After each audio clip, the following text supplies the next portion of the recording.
empresa quiere darles el día de hoy el más grato servicio y por ello hemos visto de que es importante y quién mejor que el licenciado Omar Quiroga Antelo el día de hoy que pueda exponernos un tema tan importante que vamos a hablar el día de hoy, la negociación socioambiental, ¿no? Para muchos que conocemos quizás muy poco, porque en la abogacía conocemos muy poco este tema, pero sin embargo el día de hoy muchos licenciados también están conectados, ingenieros, que tenemos el gusto de que hoy participen en este magno evento. Vamos a tener mayor información al respecto con nuestro especialista.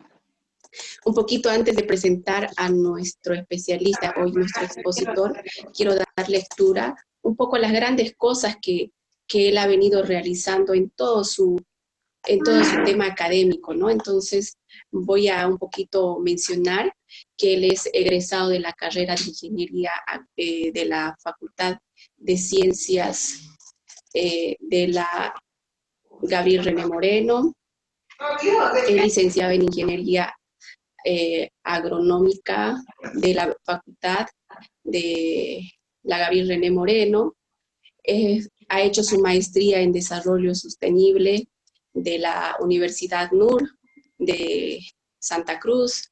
De la misma forma, ha hecho un diplomado también en negociaciones internacionales sobre el camino climático. También en el 2018 ha hecho un estudio internacional, el licenciado, un estudio internacional de auditor interno, entonces en Europa. Entonces tenemos a un profesional de verdad de nivel que hoy nos va a hablar justamente este tema tan importante. Un saludo al licenciado que nos acompaña el día de hoy para hablarnos de este tema de negociación socioambiental, y a todos ustedes que están participando el día de hoy, darle la calurosa bienvenida a nuestro especialista el día de hoy expositor, y de la misma forma a todos ustedes sean bienvenidos y gracias por su participación.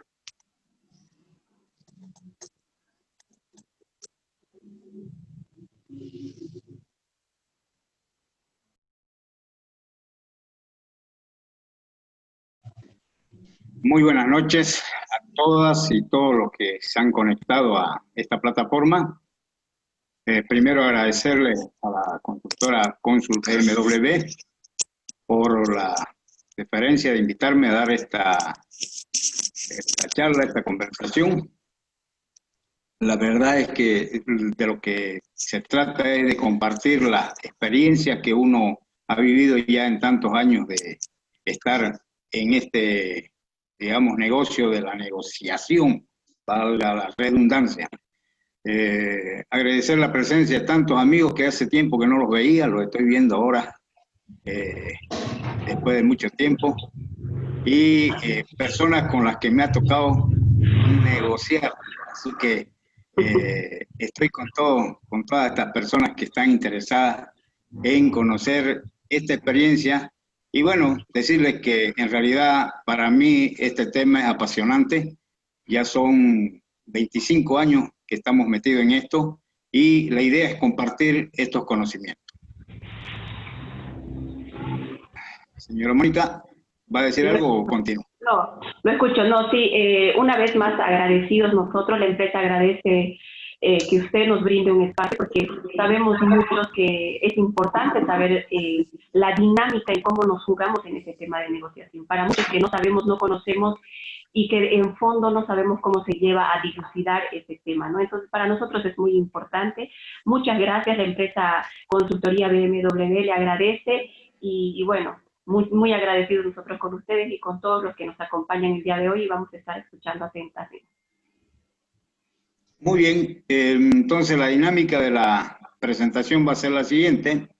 Voy a hacer una exposición entre 35 y 40 minutos del tema, y luego acompañado de unas diapositivas, y luego vamos a recibir las preguntas, dudas que tengan para poder darle respuestas y al finalizar con este conversatorio, con esta charla, con este curso. Entonces vamos a compartir ahora la exposición. Me avisan si estamos bien con la presentación de... Tenemos las diapositivas, están ok, está perfecto. Muy bien. Esta presentación la hemos preparado para esta ocasión y le hemos dado un contenido adicional, porque normalmente lo que yo hago es explicar lo de la negociación en seco, pero ahora le hemos incorporado el componente socioambiental, porque es un tema que lo hemos trabajado por muchos años. Entonces, lo primero que vamos a hacer es comprender los conceptos, ¿no? El primer concepto que me interesa que comprendamos es el del conflicto. ¿Qué es un conflicto o qué es el conflicto? ¿Ya? Y el conflicto es un proceso que se inicia cuando una parte percibe que otra la ha afectado de manera negativa o está a punto de ello a alguno de sus intereses.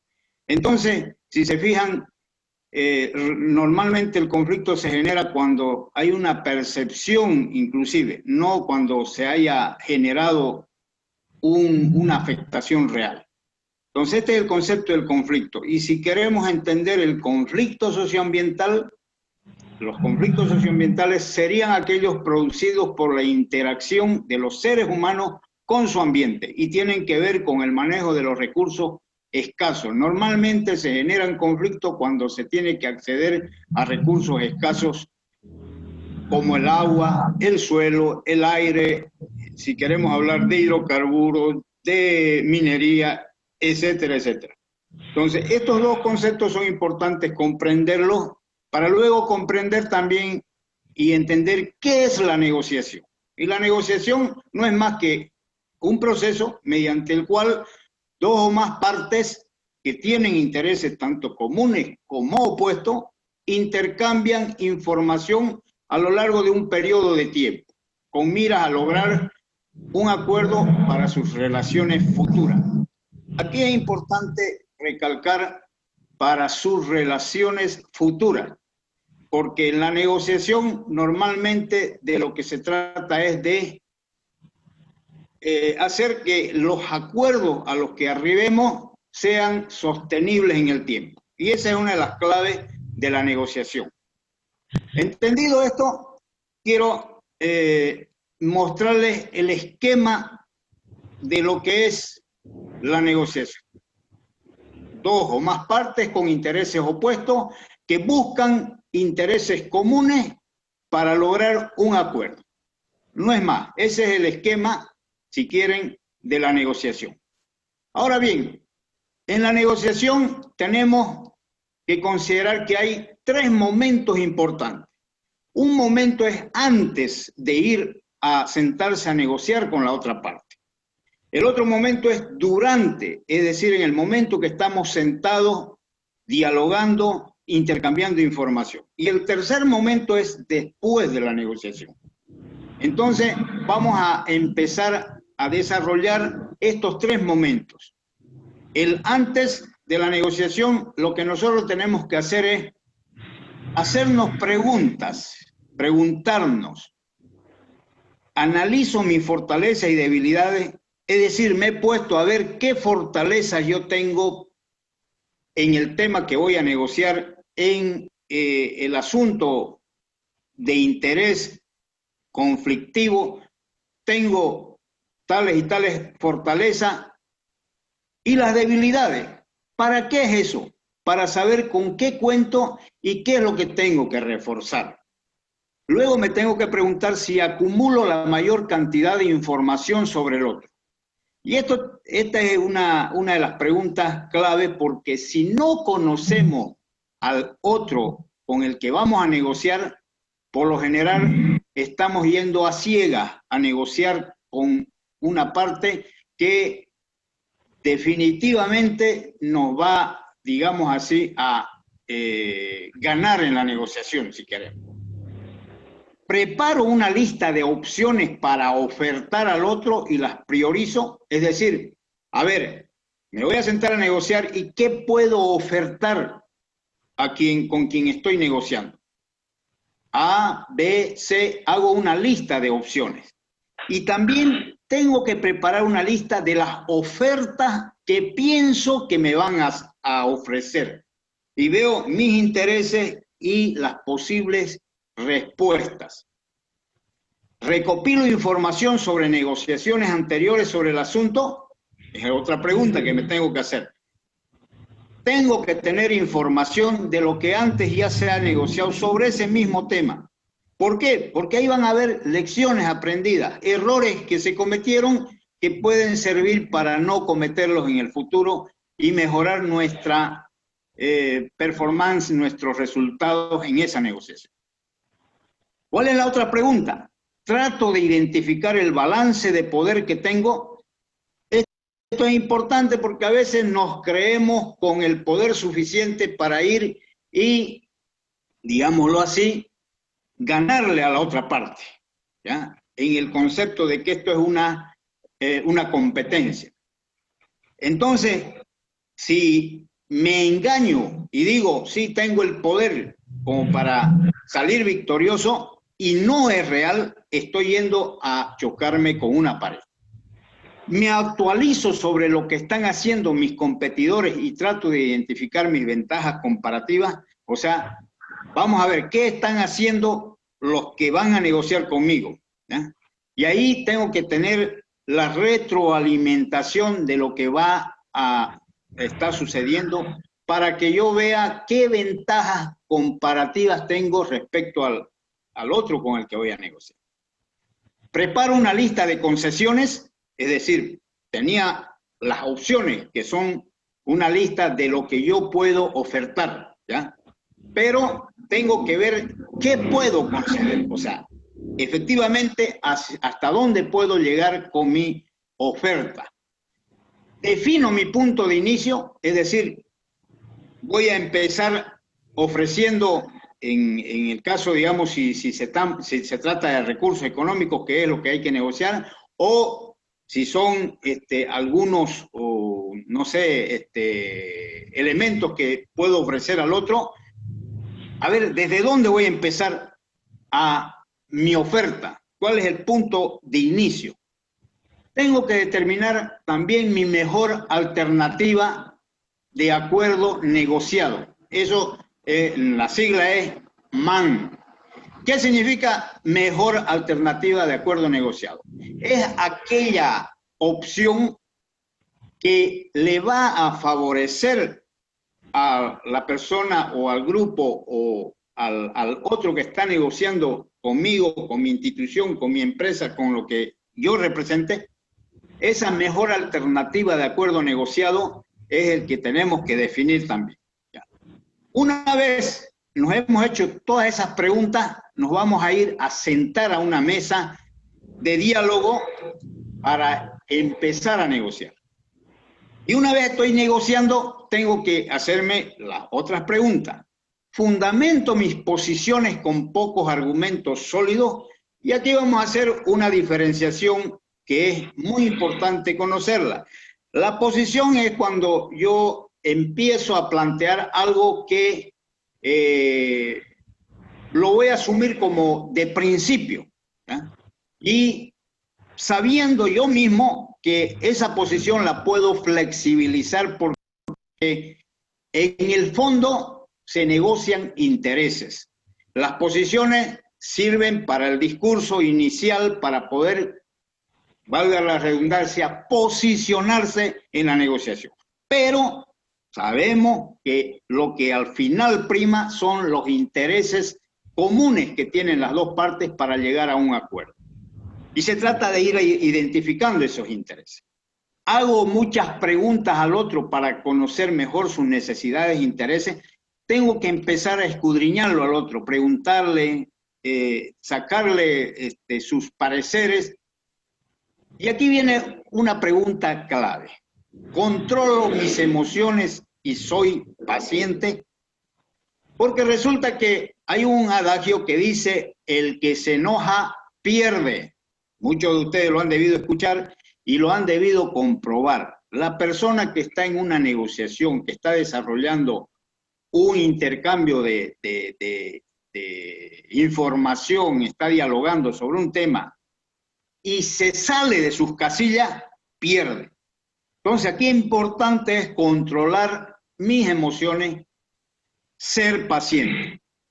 Y señores, señoras que están escuchándome, este tema lo lleva muchas veces a uno a cometer errores, porque lo echamos todo por la borda al no controlar nuestras emociones y no ser pacientes. Es importante preguntarse si declaro mis sentimientos cuando se presentan situaciones que no debo aceptar, ¿no?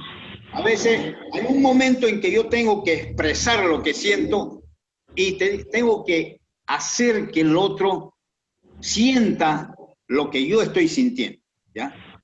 A veces se cometen errores y se hace teatro de la situación y se cae en el banalismo, o sea, ya el teatro te lleva a debilitar tu posición, a debilitar el momento en que estás negociando. Identifico las trampas que me hacen. En la negociación hay, digamos así, trampas que uno le pone al adversario con el que está negociando, y esas trampas uno las tiene que saber identificar. Si no las identifica, va a llegar en un momento en que cae en esa trampa y pierde terreno en la negociación la parte que ha incurrido en el error de no fijarse en esto. Entonces tengo que identificar si es que me están poniendo trampa. También tengo que tener empatía, es decir, ponerme en el lugar del otro para comprenderlo mejor y acercar posiciones. Si no entiendo lo que el otro está pensando, lo que está sintiendo, difícilmente voy a lograr acercar las posiciones y llegar a consensuar en base a interés. Trato de que las discusiones se produzcan atacando los problemas y no las posiciones en personas. Y aquí otro problema también que es usual, cuando uno negocia, empieza a atacar a la persona, que fulano es un tal, es un cual, que... Es decir, empezamos a atacarlo al individuo, a la persona. Nos olvidamos de que estamos tratando un problema. Sin embargo, cuando atacamos los problemas, la negociación puede continuar sin que se hieran sensibilidades humanas, porque nos estamos centrando en el problema, no en las personas y las posiciones. También me percato de cuándo resulta conveniente producir una ruptura para disminuir tensiones y buscar más elementos. Y aquí hay una palabrita o dos palabritas que son clave. A veces, como en el boxeo, me están dando y yo estoy que me caigo y no puedo recuperarme y me van a dar el último y ahí puedo pedir el cuarto intermedio, ¿ya? El cuarto intermedio es genial. En una negociación, el cuarto intermedio es esto, es saber cuándo puedo romper porque hay una tensión o me están arrinconando de modo que ya no puedo llegar a recuperarme. Y busco más elementos para poder reponerme, ¿ya? Entonces, este es el segundo momento, este es el segundo momento de una negociación. El tercer momento es después de la negociación. Analizo mis experiencias y resultados y las considero para próximas negociaciones. Resulta que un proceso de negociación no es de una sola reunión. No es que voy, converso, agarro todos los temas y llego a un acuerdo. Eso es muy difícil conseguirlo. Hay pocas experiencias de que se pueda lograr una cosa así. Es muy raro. Entonces, cuando tengo un diálogo en el que hemos avanzado un poco y hemos quedado en un cuarto intermedio para volver después de unos minutos o después de unos días o después de un tiempo, tengo que analizar mis experiencias y resultados y considerarlos para próximas negociaciones, si es que no he terminado la negociación. O si ya terminé, ver en otro momento que me toque negociar sobre un mismo tema o similar. Y lo otro que es muy importante, resulta que cuando logro un acuerdo, hay compromiso de las partes. Por lo general, los acuerdos es, nos comprometemos a esto y la tal parte va a hacer esto, esto y esto. Y la otra parte va a hacer tal y tal cosa. Entonces, tengo que hacer seguimiento a los acuerdos. Tengo que preocuparme por mejorar mis relaciones con el otro. Porque si no, si estamos, por ejemplo, la actividad hidrocarburífera es un ejemplo bien preciso en este tema de la negociación socioambiental, porque la comunidad, la organización que está negociando con la empresa, todos los días se van a seguir mirando las caras, van a seguir relacionándose. Entonces, tiene que haber un seguimiento a esos acuerdos para ver si se están cumpliendo, porque de no cumplirse va a generarse nuevamente otro malestar que derivará en un nuevo conflicto y en una nueva negociación. Entonces, esto es importante. Ahora, ¿qué factores son los que influyen para tener poder de negociación? Porque se trata de eso, y aquí la capacitación va enfocada a eso. Ustedes tienen que conocer estos factores. Y son información. El que está mejor informado tiene mejores probabilidades de éxito en su negociación. Compromiso. Si alguien está negociando, defendiendo la posición, los intereses de una organización, de una institución, de una empresa, y no se siente comprometido con esa empresa, esa organización, esa institución, ese grupo humano al que representa, si no tiene compromiso, no se siente ligado, no va a defender, si quieren, los intereses de esa colectividad. El tiempo, y hemos hablado del cuarto intermedio, el manejo del tiempo. A veces es importante ver en qué momento llegamos a un acuerdo, porque el tiempo, se dice que es oro. A veces es importante hacerlo rápido, pero a veces es importante de que el tiempo se alargue. Entonces, va a depender de qué interés tengo. El manejo del tiempo lo tengo que manejar, lo tengo que adoptar de esa manera, viendo cómo puedo ganar espacios en la negociación. Saber callarse. A veces quedarse calladito nos va mejor que hablar por demás. Tener la habilidad para negociar. Y señoras y señores, aquí esto ya es una cuestión que va uno cultivándola y que esa habilidad está en contrarruta con la desesperación que uno pueda tener o con la falta de paciencia, porque el habilidoso para negociar va a ser paciente.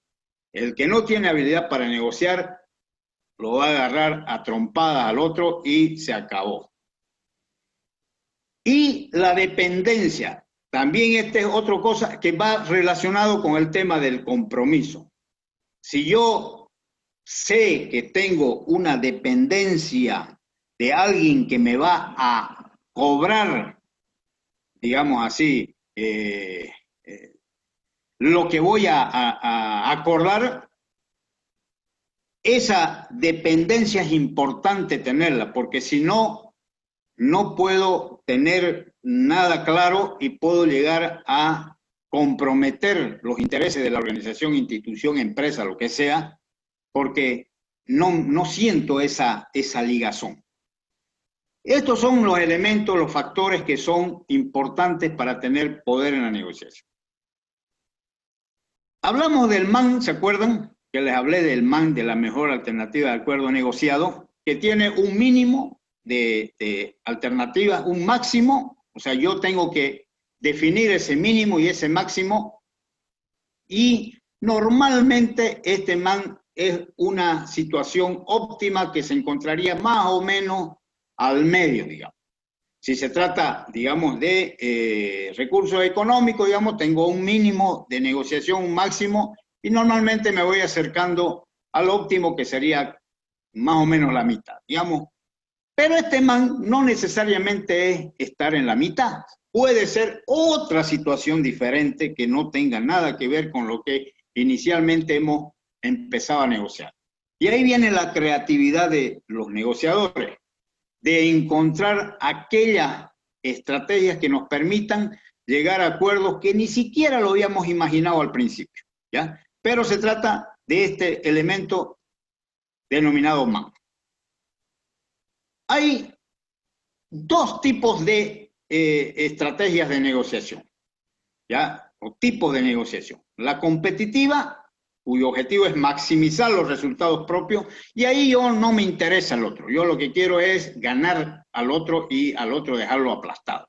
Y la colaborativa, que busca satisfacer los intereses de ambas partes. La competitiva va a tener estas características. Voy a empezar pidiendo mucho, o sea, voy a empezar alto, porque sé que después me voy a bajar. Voy a imponer presión de tiempo. Si no me dan ahora, no vamos a levantar la presión, el bloqueo, no sé qué, la medida que se haya tomado para presionar. Aparecer firme, ¿ya? Y aquí vienen los posicionamientos, ¿ya? Nosotros planteamos esto, si no, nada, ¿ya? El todo o el nada. Realizamos propuestas que se refieren a principios. Por principio yo no voy a negociar esto y empiezo a plantear principios. No me interesan hablar de interés. Acudir a terceros, ¿ya? Busquemos mediadores porque no vamos a llegar a un acuerdo. Ocultar o falsear información. A veces nos inventamos alguna situación y si el otro no conoce bien la figura, va a caer, digamos, en esas trampitas de las que hemos hablado antes. En cambio, la colaborativa se centra más en intereses comunes. Vamos, busquemos a ver cuáles son los intereses. Separemos los problemas de las personas. Diferenciemos intereses de posiciones. Aumentemos el pastel. A veces estamos peleándonos, digamos, por una tortita que la queremos distribuir y son muchos comensales y es poquita la torta. Pero en el proceso de negociación podemos llegar a aumentar más bien a la cantidad de torta para que podamos entre todos satisfacer el interés que tenemos. Creamos opciones de beneficio mutuo, lo que les decía, de repente buscar otras alternativas que ni siquiera al principio lo habíamos considerado y que el diálogo, el intercambio de criterios nos va a permitir llegar a satisfacer esos intereses. Definir criterios o normas apropiadas. Tener en la negociación unos criterios con los que vamos a negociar, las normas que nos vamos a imponer para negociar. Entonces esas son los dos tipos de estrategias de negociación, la competitiva y la colaborativa. En mi experiencia, yo siempre he optado por la colaborativa, pero en algunos momentos he hecho uso o hemos hecho uso, porque normalmente no he negociado solito, hemos negociado en equipo, hemos hecho uso de algunas características de la competitiva, ¿ya? Pero circunstancialmente, porque al final siempre no hemos ido a la colaborativa. Muy bien, ahora para finalizar la exposición, una clave para el éxito de una negociación es nunca negocien con quien no tiene poder de decisión. Cuando ustedes se sientan a negociar con alguien, tienen que estar seguros de que la otra parte decide sobre lo que estamos dialogando, sobre los intercambios de información que estamos haciendo, sobre las opciones que estamos buscando. Si no estamos seguros de que sean los que tienen poder de decisión, es mejor no continuar negociando con esas personas o con ese equipo de personas, porque lo que acordemos no va a ser sostenible. En definitiva, hay dos adagios, refranes que dicen: negocien con el dueño del circo, no con los payasos. Negocien con el dueño de los chanchos, no con los chanchos. Entonces, estos son los criterios que yo quería compartir con ustedes, que hacen que una persona pueda tener éxito en una negociación. Y negociación, ojo, que llega a un acuerdo donde uno aplastó al otro, no es sostenible.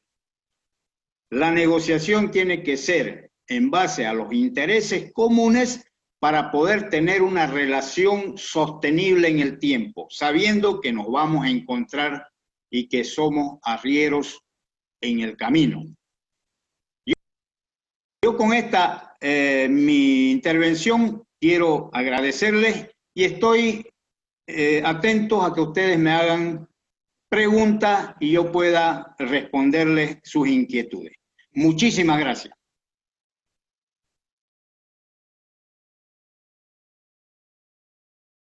Muchísimas gracias, ingeniero.